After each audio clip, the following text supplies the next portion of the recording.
ईद के मानी उदासी तो नहीं होते ना।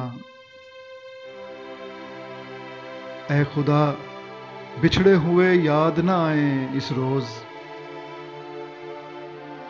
या तो लौट आए सदा के लिए जाने वाले, या तो लौट आए सदा के लिए जाने वाले, या फिर इस दिल को भी ले जाएं मेरे सीने से,